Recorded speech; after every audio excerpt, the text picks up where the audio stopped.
हम राज परिवार से नहीं है। अरे आज तो हद हो गया। आज हमें आपके यहाँ हम पहले आए थे, देखिए आपका लेट हो रहा है तो बगल में एक कार्यक्रम था, हम बोले वहां से अटेंड होके आते हैं। जब हम वहां गए तो लोग हमारा स्वागत करने के लिए पहले से खड़े थे। हम पार हो गए, फिर 2 किलोमीटर वापस आए तो हमको बोला हाँ यार इसने पिंदोड़ के भी तो क्या चीज तो टाइगर लगे। आज की घटना बता रहे हैं, वहीं आपके पावर प्लांट के बगल में लगभग 30-40 की संख्या में लोग फूल का माला और ढोल नगाड़े के साथ हमारा स्वागत में थे। तो हम थे 2 चक्का में, बुलेट में, हम सीधे पार हो गए, ट्रोजर में थे। तो बोला ऐसा हुलिया बनाएंगे, तो बोले भाई यही हुलिया तो पूरे राज्य का हुलिया बदल के रखा। इसलिए निश्चिंत रहिए, हमारी ओर से कभी दगाबाजी नहीं होगी।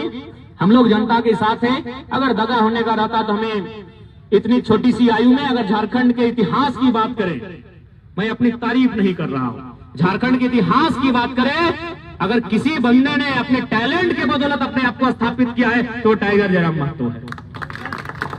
बाकी आएगा आपके यहाँ न जाने आने वाले जितने भी विधायक, उनकी पीढ़ी के लोग उनके इसलिए आते हैं कि उनका बाप विधायक था।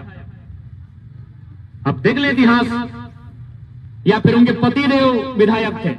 झारखंड के 23 सालों में कोई लड़का, ठीक है हम लोग भविष्य में क्या बनते हैं नहीं बनते हैं अलग बात है, लेकिन आज लोगों की चर्चा के जुबान पर है तो अपने टैलेंट के दम पे है, अपने समर्पण के दम पे है, किसी की चाटुकारिता करके नहीं आए हैं। इसलिए हमारा जो सामर्थ्य, हमारी जो शक्ति है, हम लोग आपके साथ हैं। हमारा सामर्थ्य अपनी शक्ति के अनुसार हम लोग इस आंदोलन में आपके साथ है। बस इस आंदोलन में आपको डट के रहना है। बस एक बात याद रखना है कि जिंदगी तो एक फानी है, अरे जान तो एक दिन जानी है, हिम्मत तेरी जवानी है, कर डाल जो दिल में ठानी है। यह जिंदा रहने कोई नहीं आया है। ये सीएमडी का बच्चा रहे चाहे जीएम का बच्चा रहे, जिंदा रहने कोई नहीं आया है। कोई यहाँ जिंदा रहने नहीं आया है। 610 ट्रिलियन वर्ग किलोमीटर में फैला हुआ सूरज रहे, या 510 मिलियन वर्ग किलोमीटर में फैला हुआ धरती रहे, या 165 मिलियन वर्ग किलोमीटर में फैला हुआ प्रशांत महासागर रहे, या लगभग 38 मिलियन वर्ग किलोमीटर में फैला हुआ चंद्रमा रहे, मौत एक दिन सबको आएगी, हिम्मत मत हारना।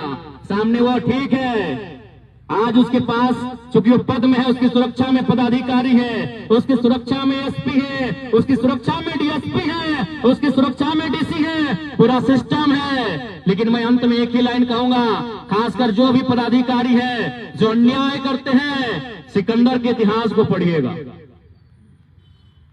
जितने भी पदाधिकारी हैं, सिकंदर के इतिहास को पढ़िएगा।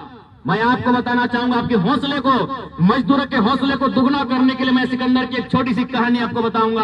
हालांकि सिकंदर का नाम एक बच्चा जानता है, क्योंकि कहावत है जो जीता वही सिकंदर। तो सिकंदर तो खैर बहुत बड़ा राजा, जो ही बोलिए योद्धा बोलिए, मैं उसके योद्धा की गाथा नहीं सुना रहा हूं, मैं उसके मरने की घटना सुना रहा हूं। जब सिकंदर को लगा कि अब मेरी मौत हो जाएगी, क्योंकि थक गया था जिंदगी भर युद्ध करना युद्ध करना युद्ध करना युद्ध करना, तो उसको लगा कि वो थक गया है कि अब मेरी मौत हो जाएगी। उसने अपने महामंत्रियों को, अपने मंत्रियों को बुलाया और एक लाइन कहा कि जब मेरी मौत हो जाए तो 3 काम करना। बोला कहिए हुजूर फरमाइए, जहां पर ना बोलिए वो 3 काम क्या होगा। बोला जब मेरी मौत हो जाए तो पहला काम करना कि जब मेरा जनाजा निकलेगा ना, तो मेरे जनाजे को कांधा एरे गेरे लोग नहीं देंगे। मेरे जनाजे को कांधा मेरी सेना में जितने सेना के नायक है, जितने वीर योद्धा है, वही लोग कांधा देंगे मेरे जनाजे को। तो उसमें से एक ने पूछा कि सर आप ऐसा क्यों कर रहे जहापना, ये मतलब नहीं समझे। बोले दुनिया को एक संदेश देना कि जो सिकंदर बड़ी बड़ी वीरों के बीच रहा करता था, जो सिकंदर बड़ी बड़ी तलवारों के बीच रहा करता था, जब उसकी मौत आई ना तो बड़ा बड़ा योद्धा भी रक्षा नहीं कर पाया। तो सुनिए, ये एसपी डीसी सबका टाइम होता है, सबका टाइम होता है रे बाबा, सबका टाइम होता है। सिकंदर ने कहा था कि बड़े बड़े योद्धा मेरी रक्षा नहीं कर पाए, ये दुनिया को बताना कि सिकंदर की सेना में एक से बढ़कर एक योद्धा थे, एक से बढ़कर एक तुर्रम खान थे, एक से बढ़कर एक 30 मार खा थे, लेकिन जब मौत आई कांधा दे रहे थे। ये बात मैं उस पदाधिकारियों को कहूंगा जिनको लगता है हमारी सुरक्षा में बड़े बड़े पुलिस के पदाधिकारी हैं। ऊपर वाले की मार बहुत घातक होती है, कहां बजर गिरेगा कोई नहीं जानता। सिकंदर का दूसरा डिमांड था कि मेरे जब जनाजा निकलेगा मेरे दोनों हाथ कफन से बाहर कर देना। बोला सर इसका क्या मतलब है। गाड़ी के जाए दादा, गाड़ी से झगड़ा ना है हमने। जब मेरे मेरा जनाजा निकलेगा, मेरे दोनों हाथ कफन से बाहर कर देना। बोला हो जहां पना, इसका क्या मतलब है? ना इसका मतलब है दुनिया को और एक संदेश देना कि दुनिया को जीतने की चाहत रखने वाला सिकंदर खाली हाथ लौट के जा रहा है। सीएमडी साहब, दुनिया को जीतने वाला सिकंदर खाली हाथ लौट कर जा रहा है। ये दूसरा संदेश था सिकंदर का।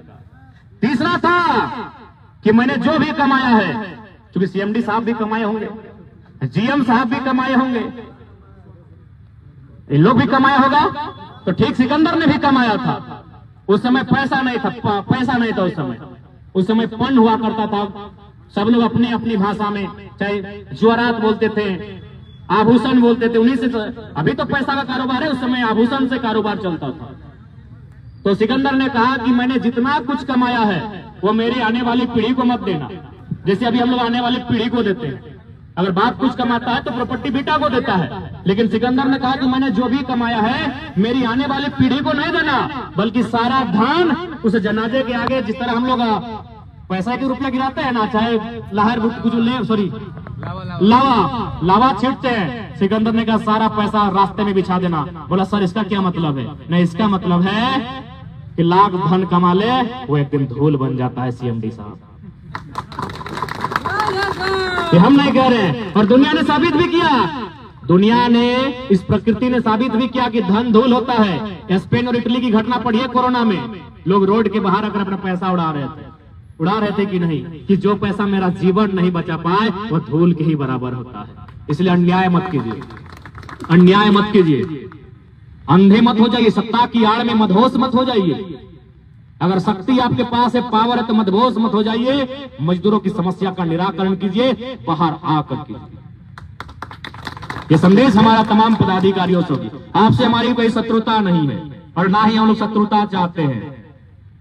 हम लोग सद्भाव चाहते हैं, हम लोग प्रेम चाहते हैं, हम लोग सद्भावना चाहते हैं। इसलिए आज गांधी के देश में ये गांधी बनकर बैठे हैं। अगर किसी ने एक ने भगत सिंह बनने की ठानी तो सोचिए आपका क्या होगा।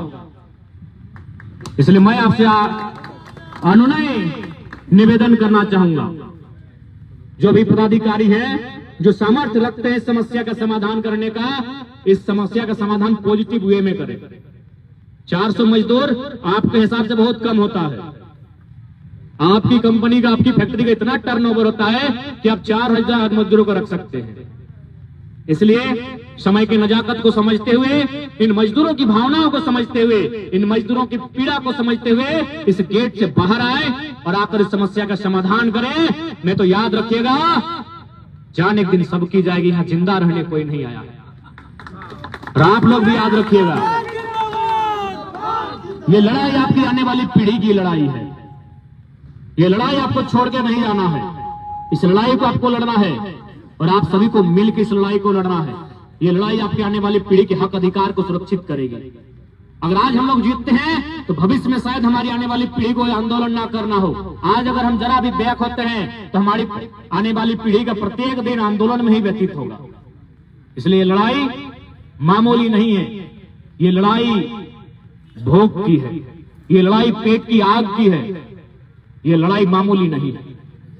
इसलिए आज जितने भी मजदूर गण आए हैं, मैं उनसे स्पष्ट करना चाहूंगा, ये लड़ाई आपको सूझबूझ के साथ और शांतिपूर्ण वातावरण में इस धरने को आगे बढ़ाते